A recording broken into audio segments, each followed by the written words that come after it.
नमस्कार। View now के case में डिंपल खरूर, आरिफ निसार और सुखविंदर सिंह खरूर की गिरफ्तारी की प्लानिंग क्या किसी वातानुकूलित कमरे एयर कंडीशन रूम में बैठकर स्क्रिप्टेड की गई? जालंधर कोर्ट में जहां यह मुकदमा चल रहा है, चलाया जा रहा है, क्या एक दिखावा मात्र है? पीएमएलए लॉ का यह प्रोसेस चल रहा है या किसी तीसरी शक्ति का पावर प्ले का शो है? जी हां, मैं हूं advocate doctor Ajay Kumar Pandey, supreme court of India से, और आप इस वक्त देख रहे हैं 4C सुप्रीम लॉ का यह कानूनी एपिसोड। एक ऐसा केस जिसने पूरे देश में व्यू नाउ को क्लाउड पार्टिकल घोटाले के नाम से मशहूर कर दिया या बदनाम कर दिया, और अब यह केस भिन्न भिन्न रास्तों से, भिन्न भिन्न कानूनों से चलता हुआ फिर एक बार पहुंच गया है Punjab and Haryana high court, जहां ईडी के इन्वेस्टिगेशन को व्यू नाउ कंपनी के डायरेक्टर सुखविंदर सिंह खरूर ने चैलेंज किया है और क्वेश्चन कि साहब इसको रद्द किया जाए, ऐसी एक पिटीशन लगाई। सवाल है कि जो अरेस्ट है इन तीनों का वो इलीगल है। सवाल है कि जहां यह कोर्ट केस चल रहा है, जालंधर के जिस कोर्ट में, उस कोर्ट का जुरिडिक्शन भी है, उस कोर्ट का अधिकार क्षेत्र भी है। जी हां, यह सवाल है सीधे उस पिटीशन से जो सुखविंदर सिंह खरूर ने, उस पिटीशन में जो सुखविंदर सिंह खरूर ने Punjab and Haryana high court में लगाया है। सवाल यह भी पूछा गया है, क्या रिमांड के नाम पर कानून की धज्जियां उड़ा दी गई, पूरे प्रोसेस का मर्डर कर दिया गया है? तो साहब, अब Punjab and Haryana high court में होने जा रहा है व्यू नाउ केस में प्रोसीड्यूरल जस्टिस का रियल टेस्ट, अग्नि परीक्षा।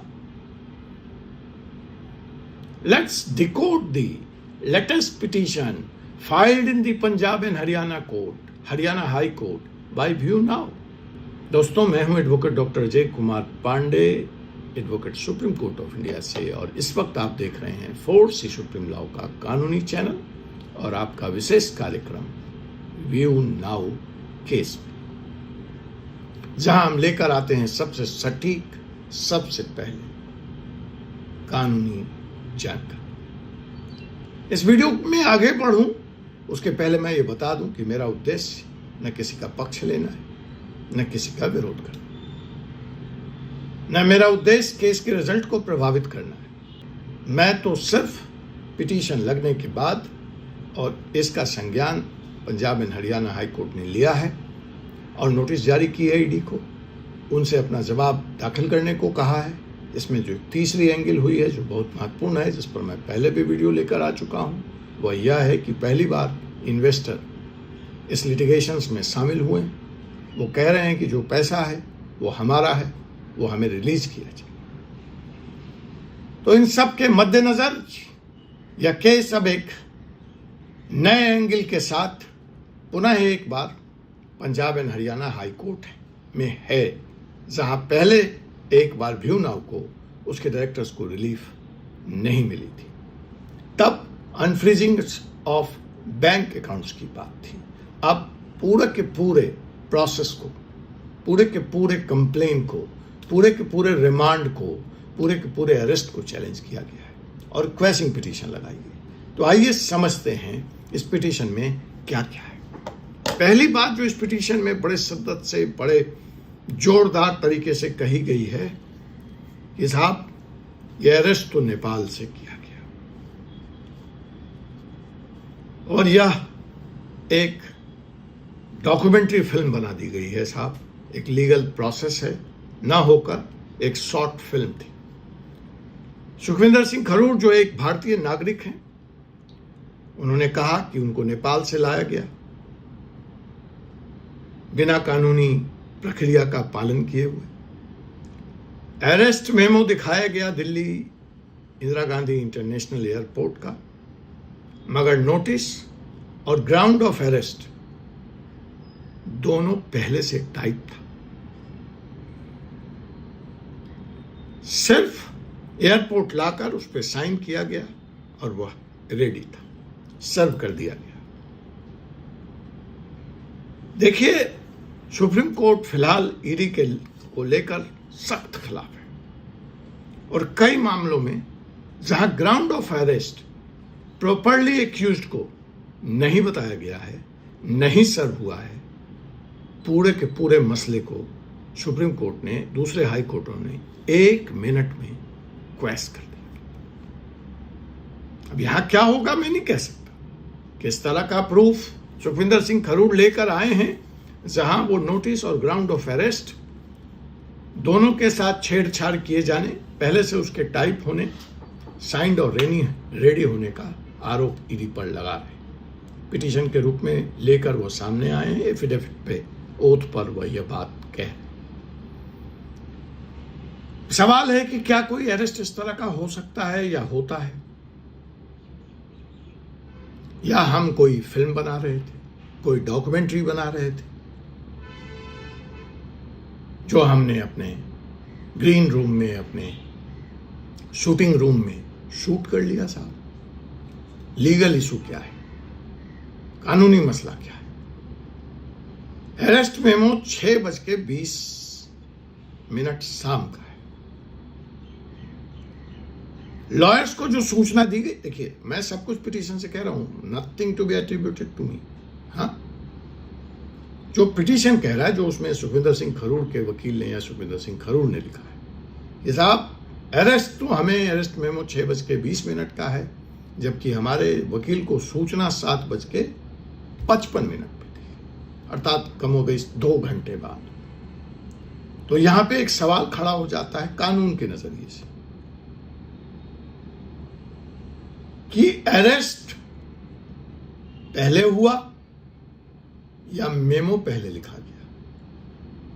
देखिए कोर्ट इसको किस तरह से देखता है, क्योंकि जब आप मेमो दे रहे हैं 6:20 पे, वकील को सूचना दे रहे हैं 7:55 पे, 8 बजे, पहले आपने अरेस्ट कर लिया, बाद में मेमो दिया, या पहले मेमो तैयार था, जैसा वो आरोप लगा रहे हैं सुखविंदर सिंह खरूड़, और एक खाना पूर्ति थी, क्योंकि आप ला तो उनको नेपाल से रहे थे, वो खाना पूर्ति आपने की और आपने अपने काम की इतिश्री कर ली। देखिए, एक सवाल मैंने शुरुआती वीडियो में भी उठाया था कि आखिर ईडी को क्या जरूरत थी ऑल द वे जालंधर लेकर जाने की। अगर आपने अरेस्ट यहां किया था, ठीक है, लॉ है, बट हर चीज लॉ नहीं होता है। मैंने उस वीडियो में सवाल पूछा था, आज तक उसका जवाब नहीं मिला। अब देखना है कोर्ट इसको कैसे देखता है। अच्छी बात है कि अब सुखविंदर सिंह खरूड़ इस सवाल को उठा रहे हैं, विक्टिम तो वही है, लेकिन मैंने तो ये सवाल 2 सवाल बहुत पहले उठाए थे और कहा था कि इस बात पे अगर इसको चैलेंज किया जाए तो शायद ब्यूनाव को सफलता मिल सकती है। वो 2 सवाल क्या थे? एक कि भैया आप दिल्ली में पेश कर लेते, लेकिन आप ऑल दी वे जालंधर ले गए, क्यों ले गए? और साथ ही साथ आपने दिल्ली से गिरफ्तार करके जालंधर लेने के लिए जो रिमांड होता है, ट्रांजिशन रिमांड, वो भी नहीं लिया था। अब मेरा पुराना वीडियो देखिए। अब ये 2 सवाल मैं तो तभी कहा था जब अरेस्ट हुए थे 28 फरवरी को, वीडियो देखिए। अब सुखविंदर सिंह खरूड़ उठा के अदालत के सामने खड़े हैं, ईडी को जवाब तो देना पड़ेगा साहब। अब यहीं से दूसरा पॉइंट भी बिल्ड होता है, जालंधर कोर्ट जहां इनको पेश किया गया, दिल्ली और नोएडा के कोर्ट को इग्नोर करके, बिना ट्रांजिशन रिवार्ड के। तो साहब, यह कोर्ट था या ईडी के लिए कन्वीनियंस जोन था, जहां ईडी को आराम तलबी थी, जहां ईडी का प्रभाव क्षेत्र था, या कोई साजिश थी, कोई कॉन्स्पायरेसी थी। आइए समझते हैं कानून के नजरिए से कानून इस बारे में क्या कहता है। तो साहब, जो अंडर सेक्शन 193 ऑफ पीएमएलए है,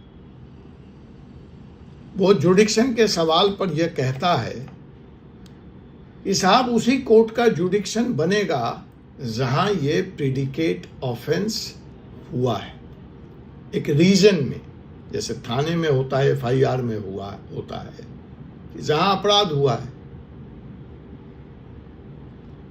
तो उसी थाना का क्षेत्र लगेगा। तो यहां कोर्ट के जुडिक्शन के बारे में जो सेक्शन 193 ऑफ पीएमएलए एक्ट कहता है कि साहब प्रेडिकेट ऑफेंस जहां हुआ है, देख लीजिए, आप इसको समझिए, टेक्निकल बातें हैं, वीडियो लंबी हो जाएगी, कि ईडी को अपना कोई पावर नहीं है।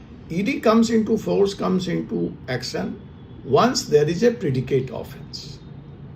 तो प्रेडिकेट ऑफेंस होना पहली शर्त है ईडी के ट्रिगर होने की, स्टार्ट होने की। दूसरी शर्त कोर्ट के लिए है इस सेक्शन में कि साहब वो जो प्रेडिकेट ऑफेंस है वह उसी रीजन में हुआ।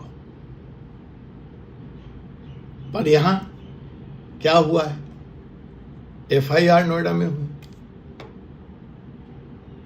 इन्वेस्टर लुधियाना का है या उत्तर प्रदेश का है, बैंक अकाउंट्स नोएडा में है। तो जालंधर कोर्ट कहां से बीच में आ गया, यह सवाल उठाया है अपने पिटीशन में सुखविंदर सिंह खरू। यह भी सवाल उठाया कि जहां से सुखविंदर सिंह खरू, आरिफ निसार और डिम्पल खरू रिमांड में भेजे गए, क्या उस जालंधर के कोर्ट के जस्टिस गिल का जुडिक्शन भी बनता था, या उन्होंने आउट ऑफ जुडिक्शन जाके रिमांड का ऑर्डर पास किया। लोग पूछ रहे हैं कि जिना दी एक पैसा जालंधर तो नहीं गया, उना दी कस्टडी जालंधर तो किधर मिल गई। सिंपल लेमैन पूछ रहा है, न इन्वेस्टर जालंधर का, न खरूर जालंधर के, तो उना दी कस्टडी जालंधर कोर्ट ने कितो दे दी। तो ये जुडिक्शन का भी सवाल इस पिटीशन में उठाया बड़ी शिद्दत से। अब तीसरा मसला, जो कॉग्निजेंस लिया गया, तो रिमांड तो हो ही गई, अब वो सही है गलत है हाई कोर्ट को देखना है। अब साहब केस तो आगे बढ़ गया और कॉग्निजेंस भी ले लिया गया, और बड़ी स्पीड से ईडी ने काम किया, रिकॉर्ड टाइम में चार्जशीट फाइल हो गई सब। और अब ये लीगल शॉर्टकट था, प्रोसेस को सरकमवेंट किया गया, इस हाई स्पीड की जरूरत क्या थी, ऐसे बहुत सारे सवाल अपने पिटीशन में सुखविंदर सिंह खरू उठाते हैं।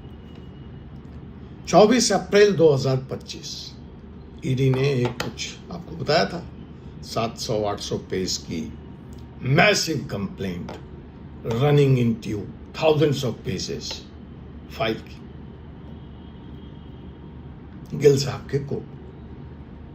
30 मिनट के अंदर केस को दूसरे कोर्ट में ट्रांसफर कर दिया, और उन्हीं 30 मिनट में कॉग्निजेंस भी ले लिया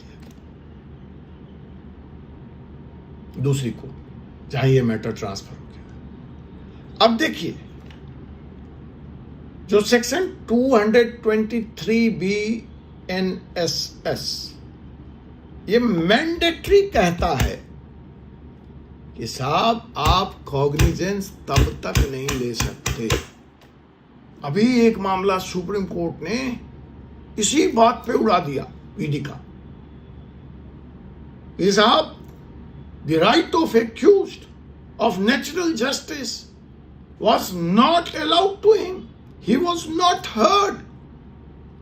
सुप्रीम कोर्ट ने साफ कहा कि BNSS में चार्ज का कॉग्निजेंस बिना एक्यूज को सुने, बिना उसके प्रेजेंस के आप ले नहीं सकते। लेकिन यहां पर ऐसा खरूड़ कह रहे हैं कि साहब उनको नहीं सुना गया, उनका जो राइट ऑफ नेचुरल जस्टिस था वो ट्रैम्पल्ड हुआ, वो वायलेट हुआ, और यहां पे कोई हियरिंग नहीं।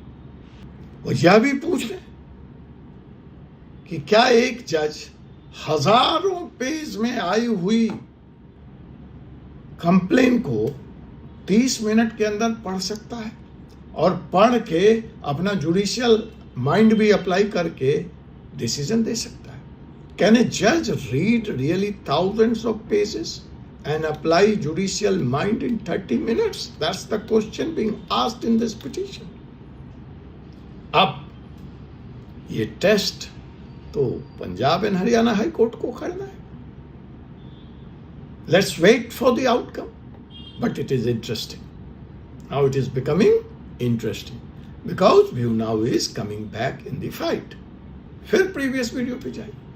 मैं बार बार कहता था, मैं पूछता था कि आखिर View Now लड़ क्यों नहीं रहा। अब जो FIR हुई है नोएडा में, जालंधर में, जो मुझे याद है जालंधर या लुधियाना में, पंजाब में 2 FIR है। Let's be factually correct. View Now का कहना है कि साहब वो तो कैंसिल हो गई थी, बट कोर्ट में ईडी ने इस बात को छुपा लिया। कोर्ट में ईडी ने इस बात को नहीं बताया। क्या यह ईडी से गलती हुई या यह उनके रणनीति का हिस्सा था? View Now कहता है अपने पिटीशन में कि साहब जो 2 FIR लुधियाना में हुई थी, यस, वो तो कैंसिल हो गई, लेकिन कोर्ट में ईडी ने यह बात नहीं बताई। तो जो मेन कंटेंशन है, बड़ा इंटरेस्टिंग हो रहा है केस यहां से। View Now कह रहा है, अब समझिए मेरी बात को टेक्निकली और कानून, ED has no power of its own. ED drives its power from the predicate offence. तो जब प्रेडिकेट ऑफेंस बचा ही नहीं, FIR ही कैंसिल हो गई, तो ईडी के एक्शन का क्या मतलब था? ये View Now अपने पिटीशन में कह रहा है। अभी तो now everything is left to high court. लेकिन ईडी ने कोर्ट में यह बात नहीं बताई, वरना अगर ये बता देती तो ये केस वहीं पे खारिज हो जाता, यह केस आगे चलता ही नहीं। तो जो View Now है, जो सुखविंदर सिंह खरूड़ हैं, उनका पूरा का पूरा केस इस ग्राउंड पे बेस है कि साहब दिस ओमिशन और commission on the part is very serious, और अगर ये प्रूव करने में View Now सफल हो जाती है और हाई कोर्ट उनकी बात से सहमत हो जाती है, तो सुप्रीम कोर्ट ने कई जजमेंट में साफ साफ कहा है कि साहब, any cognizance which has been taken without disclosing the actual material facts can be challenged. तो अगर यहां पे मटेरियल फैक्ट ये था कि 2 प्रेडिकेट ऑफेंस, 2 FIR जब कॉग्निजेंस लिया जा रहा था जालंधर की PMA कोर्ट में और वह कैंसिल हो चुका था, तो yes, it is omission and commission on the part of the ED, and that's why View Now is before Punjab and Haryana High Court. Privacy के वायलेशन का केस View Now पहले ही लेकर सुप्रीम कोर्ट आ चुकी। Data extraction, जिसके आधार पे ED ने अपना case बनाया है, डाटा एक्सट्रैक्ट करके उसको View Now ने प्राइवेसी वायलेशंस करार दिया है और उस मसले को सुप्रीम कोर्ट में चैलेंज कर रखा है, जहां यह मसला पेंडिंग है।